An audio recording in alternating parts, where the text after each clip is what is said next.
My name is Noemi, and this is my video diary over Katrina and Ferguson.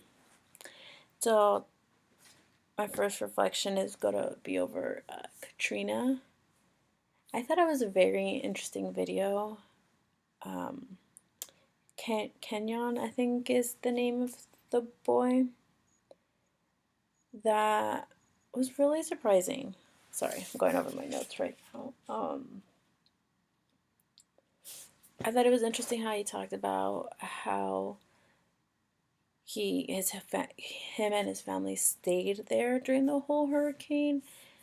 I myself would have been scared to death about it. I don't even know if I would have wanted to stay. I feel like I would have been like those first few people that like right away leave. I think that would have been me. But he and his family decided to stay. Thought it was interesting how he talked about how an uncle came and picked them up to take them to California, and how he was integrated into a school where it was like primarily white. And the first thing teachers kept asking him was, "Oh, you like to tell them about the hurricane?" I don't know. I feel like personally, as a woman who wants to be a teacher, I feel like there's certain questions we shouldn't be asking students. I feel asking them those type of questions about a hurricane that just happened a few days ago, asking him to talk about it is not the best time right now. They're still impacted about it. They're still probably suffering depression. They're still going through everything. Every student heals at its own pace, and I feel that teacher he talked about should have waited and should not have been asking him questions about what happened over there. Um, I also felt bad for him when he talked about how I specifically wrote, Katrina experience took the whole side of his personality. It was a small death. I felt really bad for him when he talked about how that hurricane pretty much destroyed his personality. Like everyone has a personality, but he felt that his was destroyed because of this hurricane, and it was pretty much impossible to gain something back from it. Which, as a teacher, it makes me think like we have to be open to those type of stuff and know how to help those students going through these traumatic events. It's not just being there for them, not even, letting them at their own pace. Like, no, we have to find ways to help them, I feel. Um, well, also watching that and him showing like videos and little clips of everything, I kind of was mad when he said how there was helicopters going around when they were like rescuing people or like looking for people, and like they did not stop there. Like, do you not see like the little people standing on top of the houses? Like that made me really mad. Like, there's people on top of houses. Like, how are you not stopping by or even dropping something like food to help them out? He specifically said it felt like they wanted us to die, wanted them to die. Like, seriously. Like, that's so inhumane in my opinion. Like, I feel they should have stopped and helped. Like, that shouldn't have been an option. Tried helping, rescuing, or something. Like, what if someone was injured? They don't know that. They're not even asking, hey, are you guys okay? Do you need anything? Like, like the reassurance that they will be back. Because me personally, if I was in that situation, I'd be scared that they would never come back, and I would pretty much just die there slowly, eventually, because no one's coming for help. Like, they need to be reassured that someone will come back for them.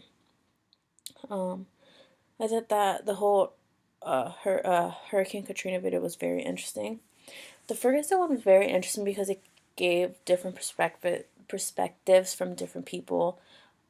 They all had different backgrounds. There was some that were African American. There was a guy that was white. I just thought it was very interesting hearing their different perspectives and the death, how one death caused a whole town to suffer. And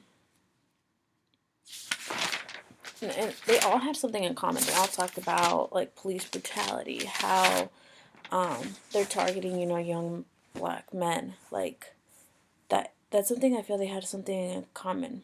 People are more important than things. Like that's the number one thing I grasped out of this.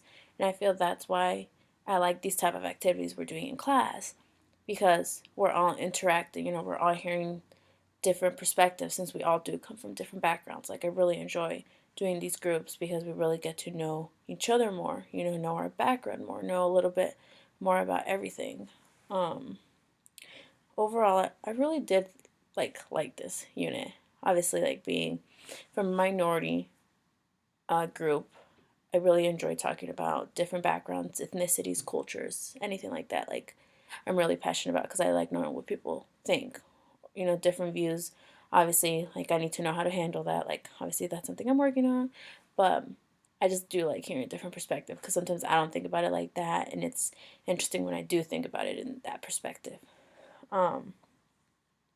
And I guess one important quote I got out of, like, just to end this, was from Janice Andrews, how she talked about how during these like riots going on in Ferguson, her little treasure antique store was like destroyed during all of it, even if she was not involved in it.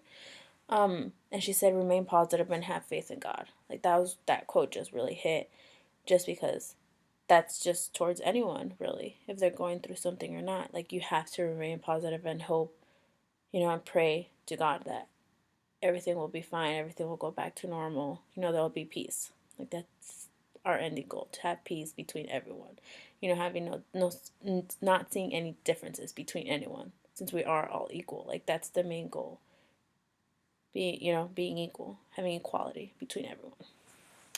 That's the end of my video. Bye.